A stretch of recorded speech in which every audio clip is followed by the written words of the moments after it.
Selamat pagi jemaat. Kita sangat bersyukur karena kita bisa kembali bersama-sama bergabung dalam persekutuan GKDI ibadah online Jemaat Depok dan Bogor. Apapun yang terjadi, tidak akan ada yang menghalangi kita untuk memuji Tuhan. Amin. Sebelum kita memuji Tuhan, saya membacakan firman Tuhan di Mazmur 117 dimulai dari ayat yang pertama. Pujilah Tuhan, hai segala bangsa. Megahkanlah Dia, hai segala suku bangsa, sebab kasih-Nya hebat atas kita dan kesetiaan Tuhan untuk selama-lamanya. Haleluya. Amin. Mari kita bersama-sama bangkit berdiri di tempat kita masing-masing. Mari kita rendahkan diri kita di hadapan Tuhan untuk mengucap syukur dengan pujian Tuhan pulihkan.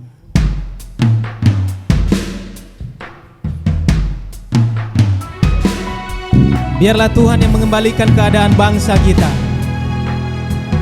terlepas dari segala penyakit, bahkan dari segala virus. Pulihkan kami Tuhan, kami umat-Mu.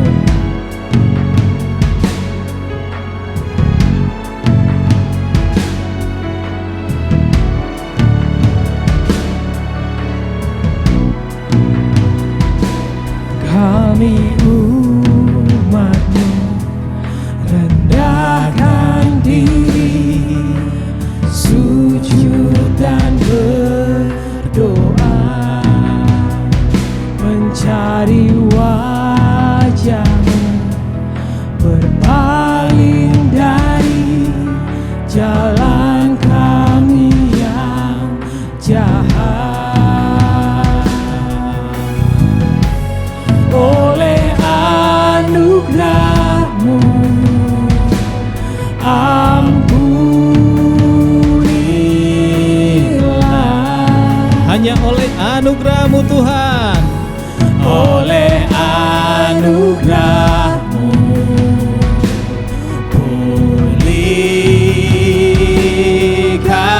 pulihkanlah Tuhan, pulihkan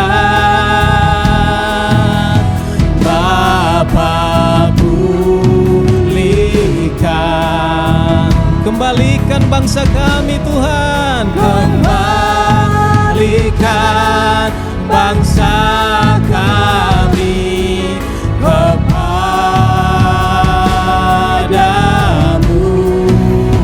Tuhan,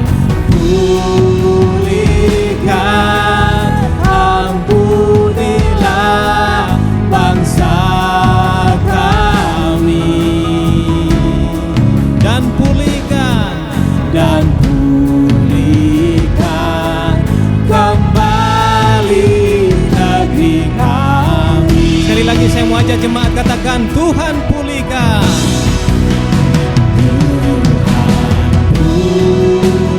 Pulihkan Bapa, pulihkan. Kembalikan Tuhan. Kembalikan bangsa kami kepadamu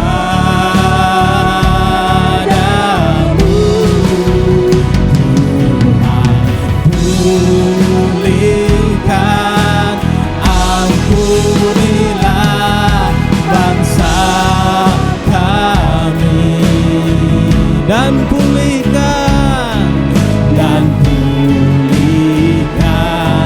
kembali negeri kami. Amin. Dan pulihkan Tuhan.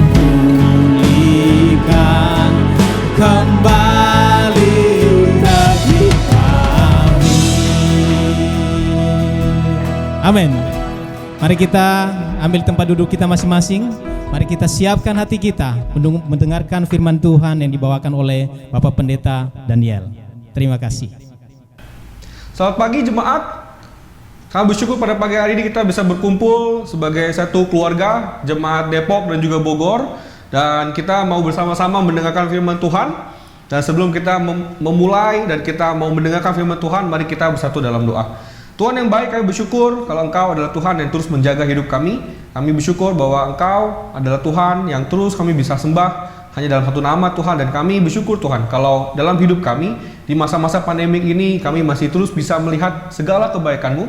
Dan bantu agar kami menjadi orang-orang yang senantiasa mau mengucap syukur Tuhan. Dan terima kasih Tuhan untuk kami bisa mau belajar lagi pada pagi hari ini. Bantu firman ini Tuhan untuk menjadi satu kekuatan bagi kami, menjadi satu inspirasi bagi kami, dan bahkan membuat keyakinan kami semakin bertambah kepada Engkau.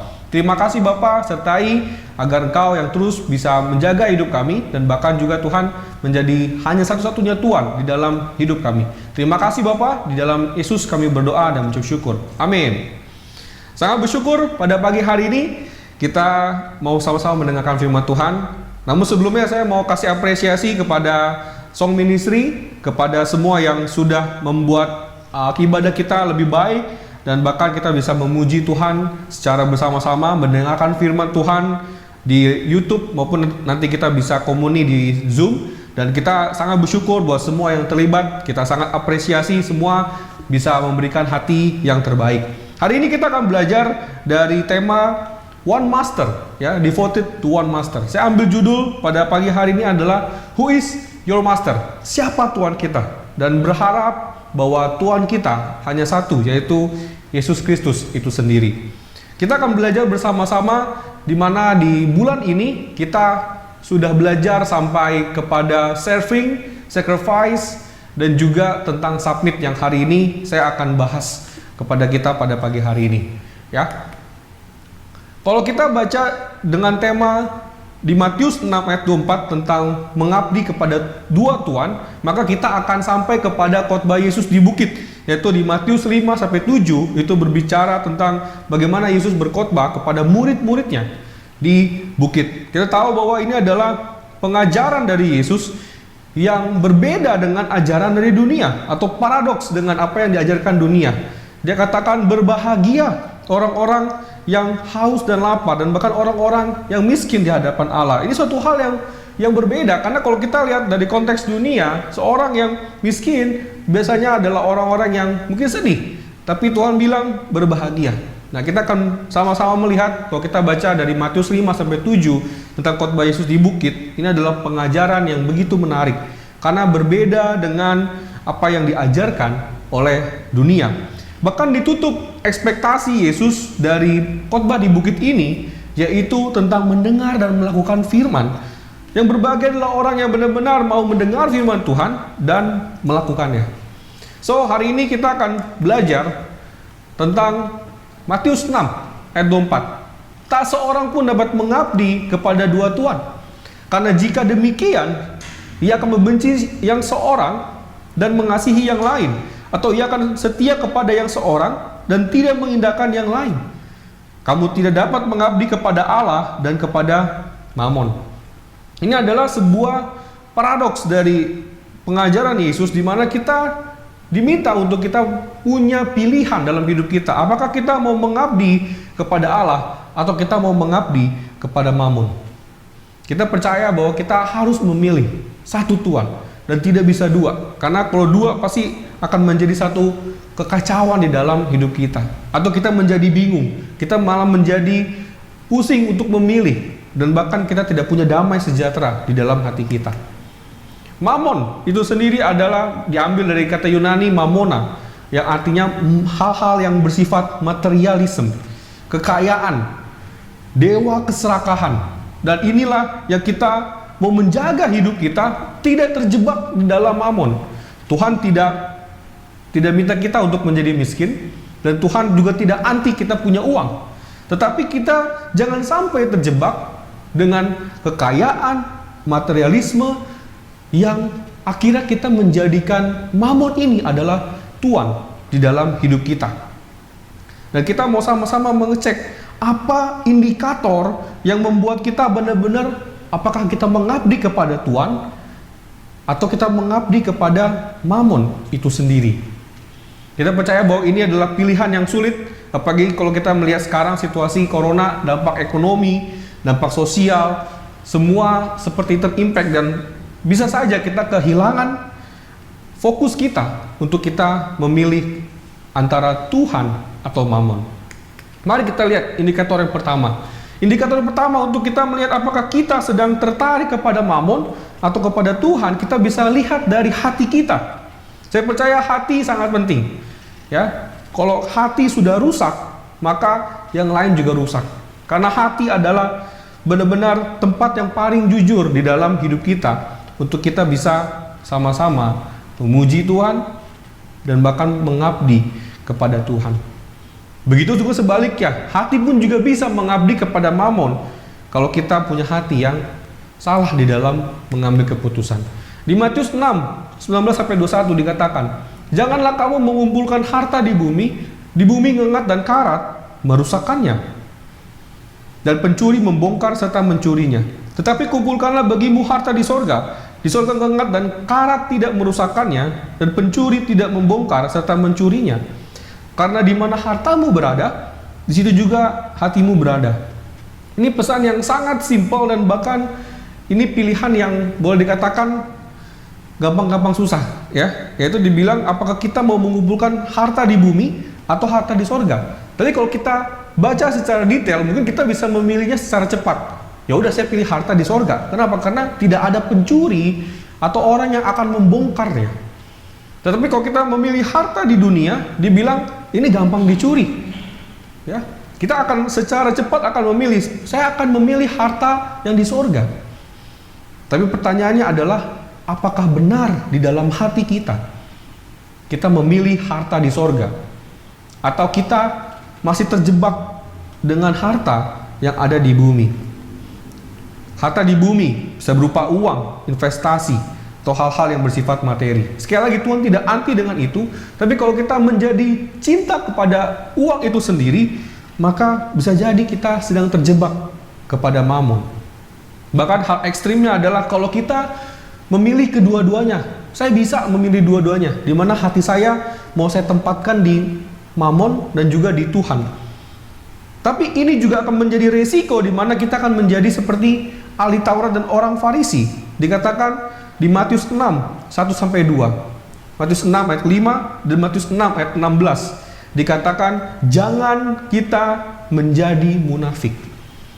Kalau kita memilih keduanya, tanpa kita sadari, kita bisa menjadi munafik.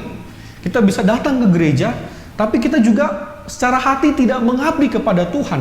Dan kita lebih khawatir kepada hal-hal yang bersifat dunia. Dan ini satu hal yang kita mau menjaga diri kita. Jangan sampai hati kita munafik. Oleh karena itu Tuhan meminta kita untuk memilih salah satu, apakah Mammon atau uang, materialisme segala macam, atau kita memilih Tuhan. Seperti yang saya bilang di khotbah di bukit, ini adalah pengajaran yang memang benar-benar paradoks dengan dunia, berbeda dengan dunia. Kalau dunia ajarkan, ya udah kumpulkan uang sebanyak mungkin, senang-senang, foya-foya. Hidup tua juga harus menyenangkan. Amin, kita mau punya hal seperti itu. Tetapi Tuhan ajarkan kepada kita perlu cek hati kita untuk kita memilih harta yang benar. Bagaimana kalau kita sedang memilih harta di bumi? Nah, ini yang akan terjadi. Bagaimana kita akan menjadi khawatir terus-menerus. Kita akan takut terus-menerus. Dan bahkan kita juga tidak tenang. Dan bahkan secara hawa nafsu kita pengen terus mengejar uang, dan uang.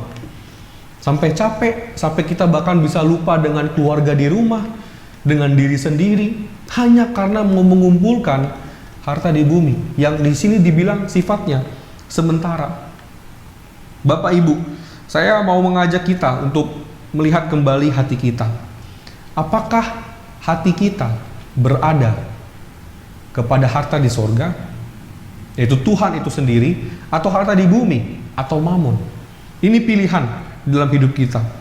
Dan jika kita mulai tertarik kepada dunia, kita diperhamba olehnya, bisa saja kita muncul persaingan-persaingan tidak sehat, hati mulai rusak, korupsi mulai merajalela, dan bahkan hati kita bisa tidak menjadi hati yang real untuk mengasihi orang lain. Tapi ketika kita memilih mengabdi kepada Tuhan, akan ada damai sejahtera dan ada kemerdekaan, karena kita tidak terbelenggu oleh hawa nafsu kita. tapi kita terbelenggu hanya karena kasih daripada Tuhan itu sendiri. Bahkan di Lukas 16 ayat 15 dikatakan, lalu ia berkata kepada mereka, kamu membenarkan diri di hadapan orang, tetapi Allah mengetahui hatimu, sebab apa yang dikagumi manusia dibenci oleh Allah.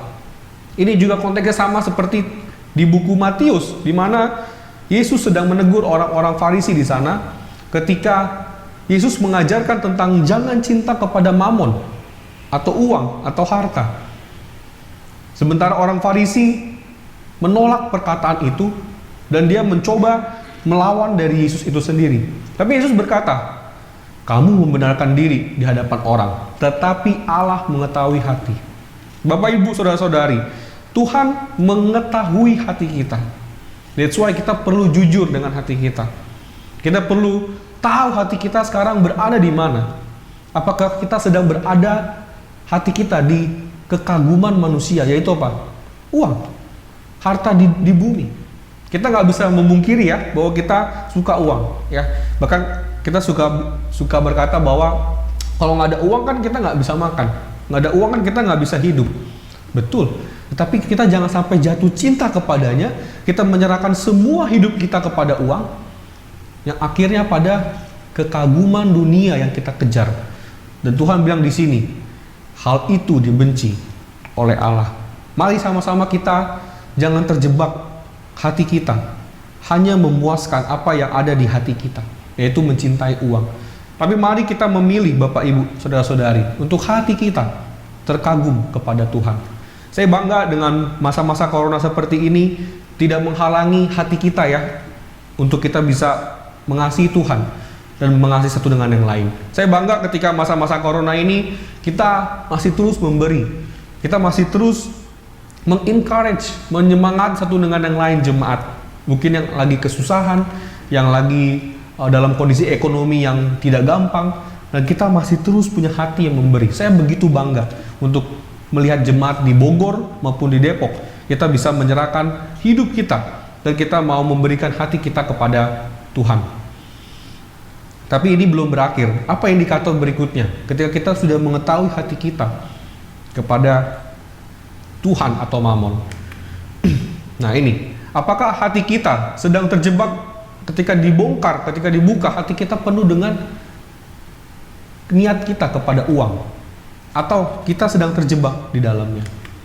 Yang kedua, mari kita belajar bagaimana kita punya pikiran juga kita perlu jaga, karena itu indikator apakah kita sedang mengikuti Tuhan, yaitu adalah Yesus, atau kita sedang memilih mamon dan Tuhan yang salah.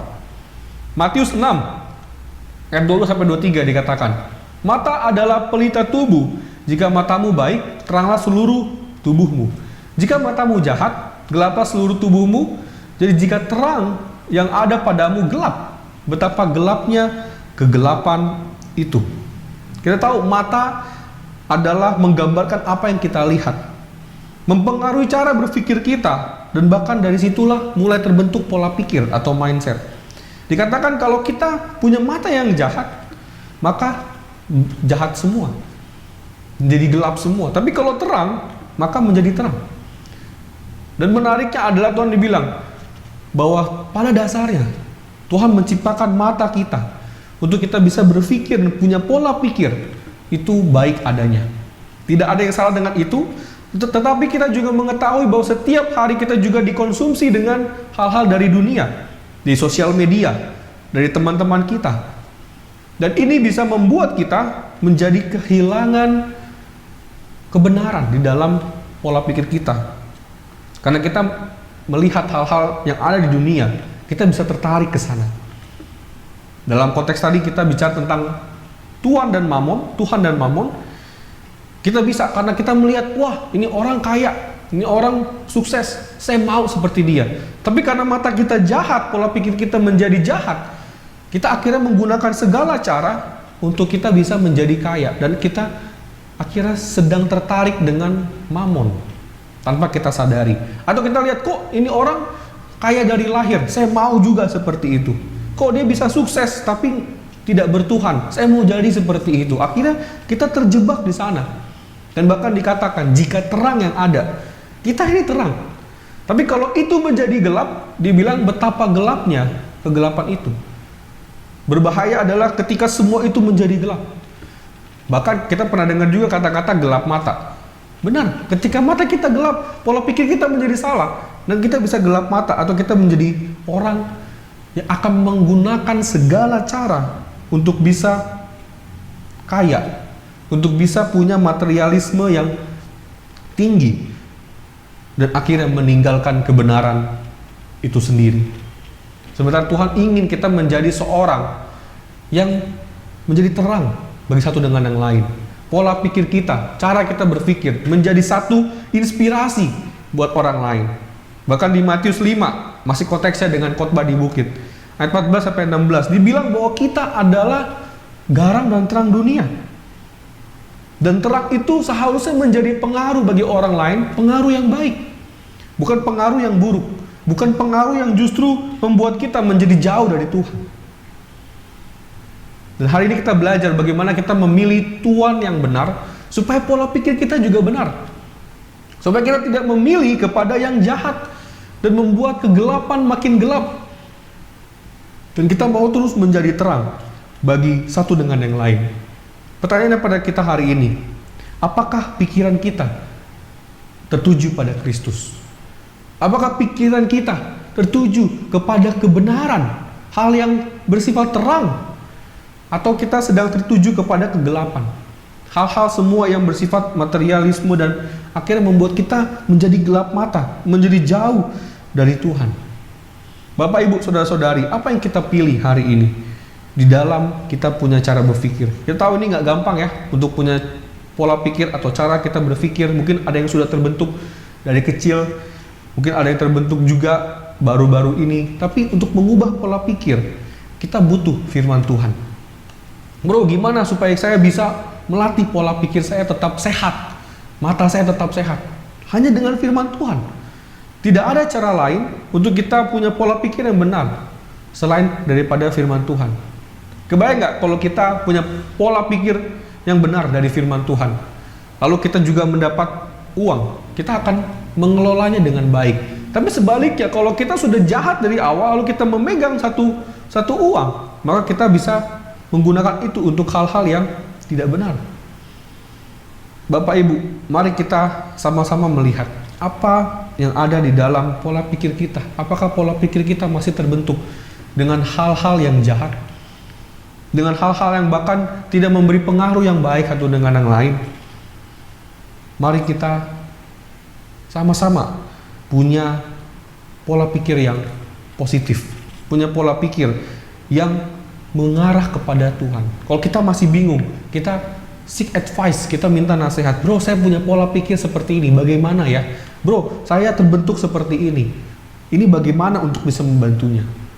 Ya, dan ini akan membuat kita jadi orang-orang yang punya damai sejahtera di dalam hati kita. Karena pemikiran kita benar dan kita bisa siap menghadapi apapun dengan positif, bukan mengeluh dan negatif. Ya, kita tahu bahwa corona ini bisa membuat pola pikir kita rusak ya. Bahwa kita bisa melihat, wah, ini Tuhan sedang menghukum kita. Wah, corona ini adalah satu ganjaran karena kita orang-orang yang jahat. Kita bisa mengeluh, kita bisa bahkan negatif pada Tuhan. Ini kapan berakhir? Katanya Tuhan adalah Tuhan, tapi ini kok begini jadinya? Kok begini hasilnya? Kita bisa negatif. Tetapi kalau kita punya pola pikir yang benar, pikiran kita benar-benar terang, maka kita akan melihat ini secara positif. Dan apapun yang terjadi ke depan, kita siap hadapi. Karena kita punya Tuhan, dan kita punya satu dengan yang lain sebagai keluarga. Amin semua. Dan kita mau melihat bahwa ini adalah sebuah pengabdian kita kepada Tuhan dari pikiran kita. Tadi dari hati, dari pikiran kita, lalu apalagi yang menjadi indikator bahwa kita sedang menyembah Tuhan yang benar, Tuhan yang benar, yaitu dari hidup kita. Di Matius 6 ayat 25 dikatakan, karena itu aku berkata kepadamu, janganlah khawatir akan hidupmu, akan apa yang hendak kamu makan atau minum, dan janganlah khawatir pula akan tubuhmu, akan apa yang hendak kamu pakai. Bukankah hidup itu lebih penting daripada makanan, dan tubuh itu lebih penting daripada pakaian? Bahkan di Matius 6:33 dikatakan, tetapi carilah dahulu kerajaan Allah dan kebenarannya, maka semuanya itu akan ditambahkan kepadamu. Apa yang membuat kita sulit mengabdi kepada Tuhan? Hidup kita tertahan, atau hidup kita menjadi ragu dengan Tuhan. Dan kita bisa secepat kilat kita bisa memilih mamon, yaitu adalah kekhawatiran, anxious. Ini muncul 6 kali di dalam perikop di Matius 6 ini. Karena berkali-kali dikatakan di Matius 6, 25, 27, 28, 31, 34, khawatir. Dan ini bisa membuat kita menjadi tertarik kepada mamon, yaitu hidup kita. Dikatakan inilah yang menjadi kekhawatiran kita selama kita hidup. Di Matius 6, 31-32. Sebab itu janganlah kamu khawatir dan berkata, apakah yang akan kami makan? Apakah yang akan kami minum? Apakah yang akan kami pakai? Semua itu dicari bangsa-bangsa yang tidak mengenal Allah, akan tetapi Bapamu yang di sorga tahu bahwa kamu memerlukan semuanya itu. Sebagai seorang Bapa, Dia tahu yang terbaik. Dan kita juga tidak bisa memungkiri ini adalah kebutuhan kita, betul ya? Apa yang kita makan, apa yang kita minum, apa yang kita pakai. Bahkan di ayat ketiga 4 dan 35 ini berbicara tentang masa depan. Masa depan saya gimana ya? Apakah masa depan saya penuh dengan harapan? Apakah masa depan saya bisa terjaga dan aman bersama dengan Tuhan? Ini adalah kekhawatiran-kekhawatiran yang ada di dalam hidup kita. Makan, minum, apa yang kita pakai, dan masa depan kita. Kita hanya terus berkutat di pola pikir ini. Kita terus berkutat dalam hidup kita yang khawatir akan hal ini. Nggak ada yang lain. Kita bekerja, berjerih lelah dari pagi sampai malam hanya untuk ini. Betul ya?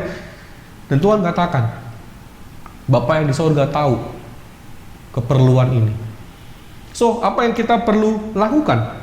Kalau Tuhan sudah tahu, kalau Tuhan bahkan ingin kita punya satu rasa aman bersama Tuhan, adalah bagaimana kita meninggalkan kekhawatiran kita dan tertuju kepada Tuhan. Saya tahu ini nggak gampang mengubah hati dan pola pikir ini.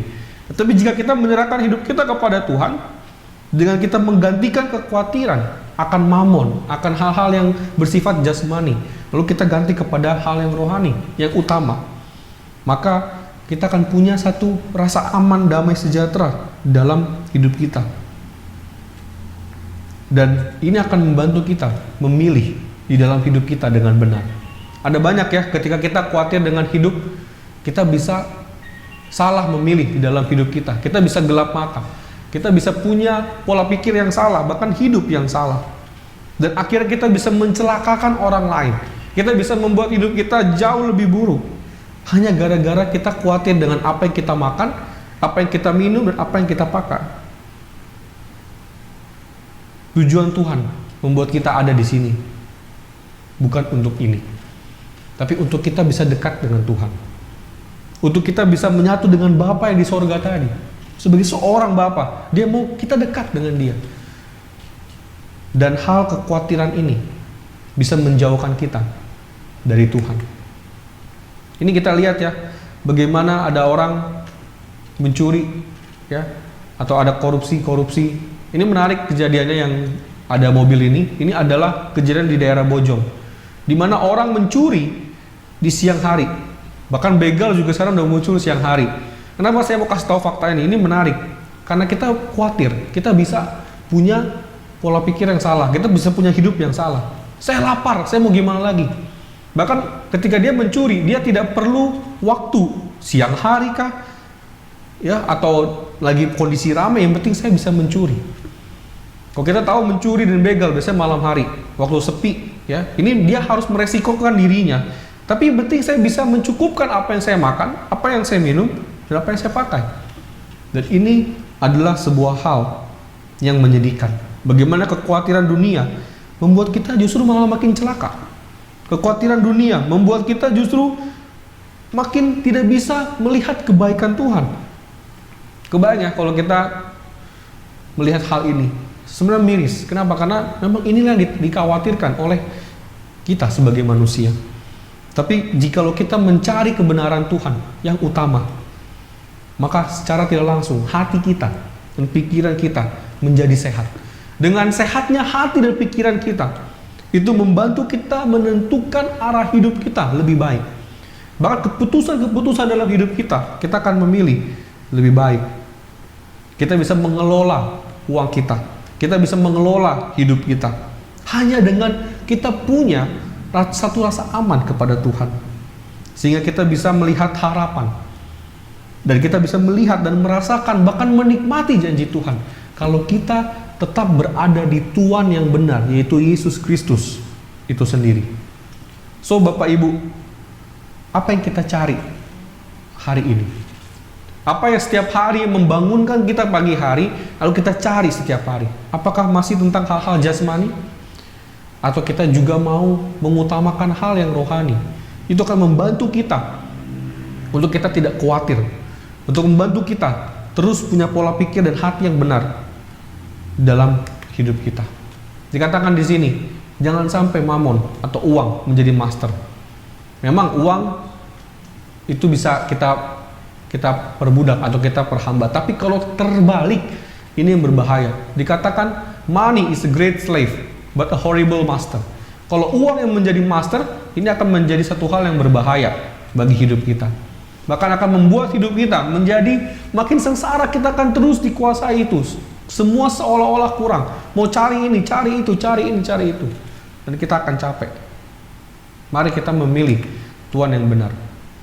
Dari hati kita, dari pikiran kita, hidup kita.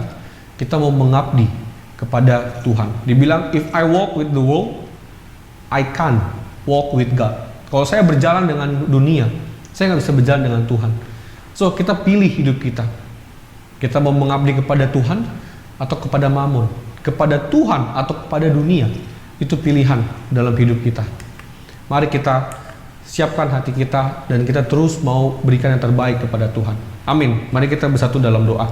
Tuhan yang baik, kami bersyukur kalau kami boleh belajar lagi, punya satu pilihan dalam hidup kami. Kami sebagai jemaat Engkau Tuhan, di Bogor dan di Depok, kami sungguh bersyukur boleh mendengar firman ini untuk kami bisa memperkuat keyakinan kami. Saya pribadi bangga Tuhan dengan jemaat yang terus mau memberi kepada satu dengan yang lain, bahkan mau jaga satu dengan yang lain. Tapi kami mau terus menjaga indikator ini Tuhan, supaya kami tidak terjebak kepada mamon, supaya kami terus bisa mengabdi kepada Engkau. Itu dari hati kami, dari pikiran kami, dan dari hidup kami. Bantu kami punya hal itu dengan benar, sehingga kami menjadi orang-orang yang bahagia, bersyukur, punya damai sejahtera dalam hidup kami, dan tidak terpenjara oleh ketakutan, kekhawatiran yang mengikat kami di dunia ini. Terima kasih Bapa, sertai hidup kami, dan biarlah Engkau yang terus menjadi Tuhan di dalam kehidupan kami. Terima kasih, di dalam Yesus kami berdoa. Amin. Biar firman yang baru kita dengar, yang baru disampaikan, membawa hidup kita untuk terus berpegang pada firman Tuhan. Sekali lagi saya mau ajak kita bersama-sama bangkit berdiri di tempat kita masing-masing, sambil bertepuk tangan memuji Allah yang hidup dengan pujian berpegang pada Tuhan. Amin.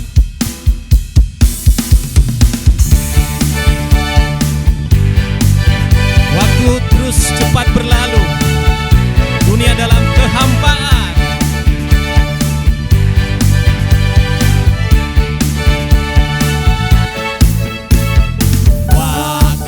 Cepat berlalu, dunia dan kehampaan, berdiri pada yang kekal, berpegang pada Tuhan, bersama-sama berpegang pada Tuhan, berpegang pada Tuhan, berdiri pada yang kekal, berpegang pada Tuhan. Amin.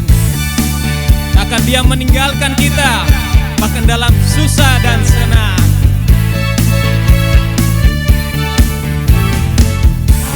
takkan Dia meninggalkanku. Dalam susah dan senang, teman dunia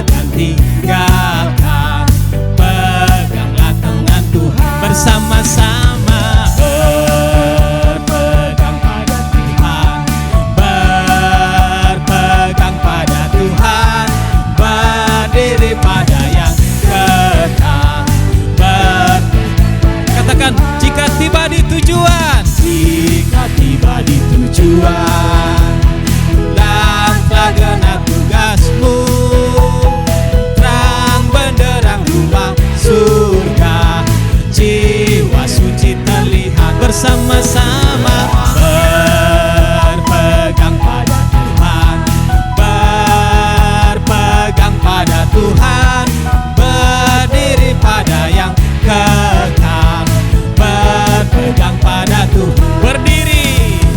berdiri pada yang kekal, berpegang pada Tuhan. Sekali lagi, berdiri pada yang kekal, berpegang pada Tuhan. Amin. Terima kasih. Saat ini kita akan melanjutkan ibadah online kita dengan mengikuti perjamuan kudus atau komuni via Zoom di tempat kita masing-masing. Tuhan memberkati kita semuanya.